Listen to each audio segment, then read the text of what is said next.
자, 안녕하세요. 네, 한 주 동안 푹 쉬셨나요? 우리 수업 들어가기 전에 352쪽 다시 보실래요? 352쪽에 뉴만 거. 그때 제가 나중에 유인물 드리겠습니다라고 했고요. 오늘 나눠드린 유인물도 있을 거예요. 오늘 나눠드린 유인물에 뒤에 보시면 체크 포인트가 있을 거고요. 요겁니다. 그러니까 지난 시간에 제가 알려드린 거는 뉴만 이론을 우리 몸에 대입을 했을 때고요. 자, 뉴만은 이거는 요 체크 포인트는 지역사에 대입을 했을 때야. 그러니까 뉴만 이론을 지역사에 도입을 했을 때 이런 것들을 기본 구조라고 하자. 이런 것들을 스트레스라고 하자라고 얘기한 겁니다. 자, 기본 구조는 5개로 나뉜 것 이미 저번 주에 배우셨을 거고요.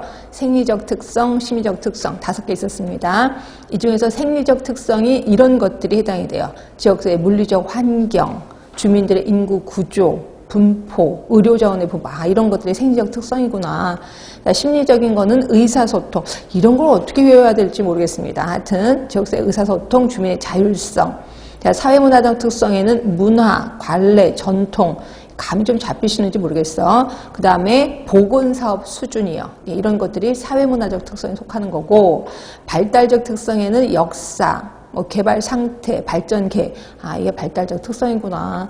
영적 특성에는 이제 가치관, 신념, 종교 분포 이런 것들이 해당이 되거든요. 이 중에서 시험 문제 나왔던 게 주민들의 인구 구조가 나왔던 거고요. 여기 이제 생리적 특성에 속하는 거고. 그다음에 이제 스트레스 1을 보시면 스트레스는 크게 3개로 나뉘죠. 체계 내 스트레스, 체계 간 스트레스, 그 다음에 체계 외 스트레스.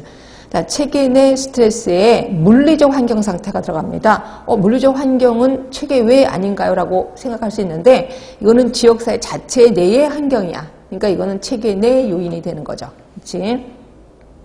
그 다음에 체계 간 하면은, 그러니까 지역사회가 하나로 뭉쳐진 겁니다. 이 우리 지역사회와 다른 지역사회와 비교해 볼 때 기본 구조에 관련된 자원들이 적절한가? 이게 이제 체계 간. 그러니까 결국 다른 지역사회는 자원이 되게 풍부한데 우리 지역사회는 자원이 별로 없어. 그러면 이거를 우리는 다른 지역과 비교한 거기 때문에 체계 간 요인이라고 본다는 거죠. 자, 지역사회 주민들의 자원 활용에 어려움이 없는가? 이런 것들을 체계 간.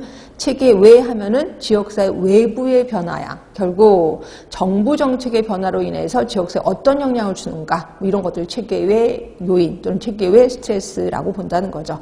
그리고 정부로부터 적절한 자원을 제공받는가? 이런 것들을 체계 외 스트레스입니다.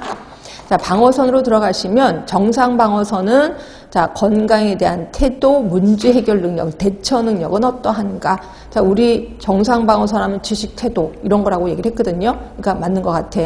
자, B번에 보시면 건강 상태, 그리고 교통 통신 상태, 그리고 물리적인 환경 요소들은 적절한가? 이런 것들이 정상 방어선에 속한다. 자, 유연 방어선입니다. 유연 방어선은 의료기관의 분포 상태가 적정한가, 그리고 의료의 질이 양호한가. 특히 의료의 질 같은 게 좀 자주 나오는 문장이거든요. 하여튼 의료의 질 하면은 유연방어선에 속하는구나. 이렇게 해서 기억하시면 되고, 그 다음에 이제 저항선에 보시면 문제는 요거예요. 지역사회 주민들의 경제 수준을 어떤 책에서는 정상방어선에 들어간다고 얘기한 책도 있고, 어떤 책에서는 저항선에 속한다고 얘기한 책도 있어요. 그러니까 우리는 둘 다 알고 계셔야 돼. 저항선 하면 경제 수준 하면 저항선에도 들어가기도 하고 정상 방어선에 들어가기도 하는구나. 기억하시면 되고요. B번에 교육 수준, 그다음에 C번에 유대관계 결손 이런 것들이 모두 저항선에 들어가는 거죠. 요거에 대한 문제가 나온 거다라고 보시면 되고요.